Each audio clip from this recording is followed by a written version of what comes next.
ये खबर पारुल यूनिवर्सिटी द्वारा प्रस्तुत की गई है। खबर यूपी से है।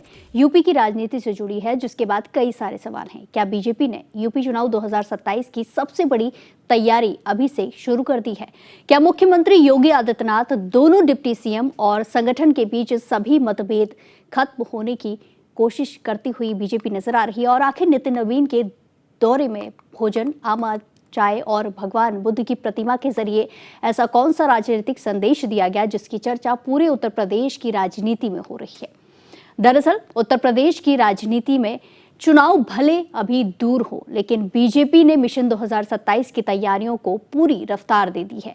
राष्ट्रीय अध्यक्ष नितिन नवीन का 2 दिवसीय लखनऊ दौरा सिर्फ एक संगठनात्मक कार्यक्रम नहीं था, बल्कि इसके जरिए कई ऐसे राजनीतिक संकेत दिए गए जिनके मायने आने वाले विधानसभा चुनाव से जोड़कर देखे जा रहे हैं।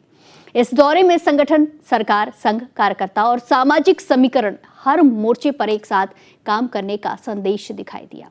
दरअसल नितिन नवीन पहली बार राष्ट्रीय अध्यक्ष बनने के बाद उत्तर प्रदेश में संगठन की बड़ी बैठक करने पहुंचे।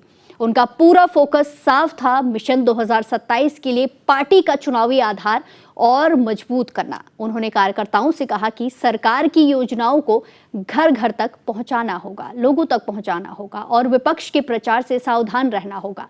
उनका संदेश था कि चुनाव जीतने का रास्ता केवल जनता के बीच जाकर संपर्क बनाए रखने से निकलेगा। लेकिन इस दौरे की सबसे ज्यादा चर्चा राजनीतिक बैठकों से ज्यादा उन तस्वीरों की हुई जिनमें मुख्यमंत्री योगी आदित्यनाथ, उप मुख्यमंत्री ब्रजेश पाठक, उप मुख्यमंत्री केशव प्रसाद मौर्य और राष्ट्रीय संगठन महामंत्री बीएल संतोष एक साथ दिखाई दिए। मुख्यमंत्री योगी के आवास पर भोजन, ब्रजेश पाठक के घर आम पार्टी और केशव प्रसाद मौर्य के यहाँ चाय बैठक, इन सभी कार्यक्रमों को राजनीतिक संदेश के तौर पर देखा जा रहा है। पिछले कुछ महीनों में बीजेपी के भीतर संगठन और सरकार के बीच तालमेल को लेकर कई तरह की चर्चाएं होती रही है। विपक्ष लगातार ये आरोप लगाता रहा है कि पार्टी के भीतर, पार्टी के अंदर सब कुछ ठीक नहीं है।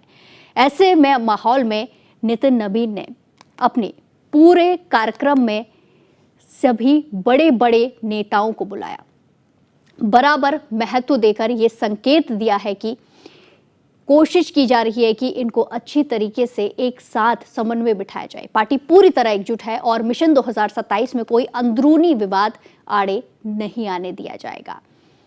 अपने दौरे के दौरान नितिन नवीन ने कई सारे बयान भी दिए हैं। पूर्व प्रदेश अध्यक्षों से भी अलग अलग मुलाकात की। उन्होंने साफ कहा कि जिन नेताओं ने सालों तक, वर्षों तक संगठन को मजबूत किया है, उनके अनुभव का पूरा उपयोग चुनाव में किया जाएगा।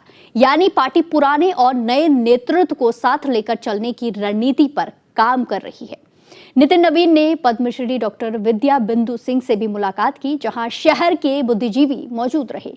इसके बाद उन्होंने विश्व संवाद केंद्र में संघ और उससे जुड़े संगठनों के प्रतिनिधियों के साथ लंबी चर्चा भी की। राजनीतिक जानकार मानते हैं कि चुनाव से पहले संघ और बीजेपी के बीच बेहतर तालमेल सुनिश्चित करना भी इस दौरे का अहम उद्देश्य था। इसी दौरान उन्होंने अवध क्षेत्र के शक्ति केंद्र संयोजकों को भी संबोधित किया। उन्होंने साफ शब्दों में कहा कि चुनाव जीतने के लिए कार्यकर्ताओं को आपसी मतभेद भुलाने होंगे और विपक्ष का मजबूती से मुकाबला करना होगा। उन्होंने कार्यकर्ताओं को ये भी सलाह दी कि वो विपक्ष के किसी भी दुष्प्रचार में ना फंसे और जनता के बीच सकारात्मक संदेश लेकर जाएं। इस दौरे का एक और बड़ा राजनीतिक संदेश तब सामने आया जब उप मुख्यमंत्री केशव प्रसाद मौर्य ने नितिन नवीन, बीएल संतोष, मुख्यमंत्री योगी आदित्यनाथ और अन्य नेताओं का स्वागत पंचशील के अंगवस्त्र और भगवान बुद्ध की प्रतिमा देकर किया। राजनीतिक विश्लेषकों का मानना है कि यह सिर्फ एक औपचारिक सम्मान नहीं था, बल्कि इसके पीछे सामाजिक और चुनावी रणनीति भी छिपी हुई है।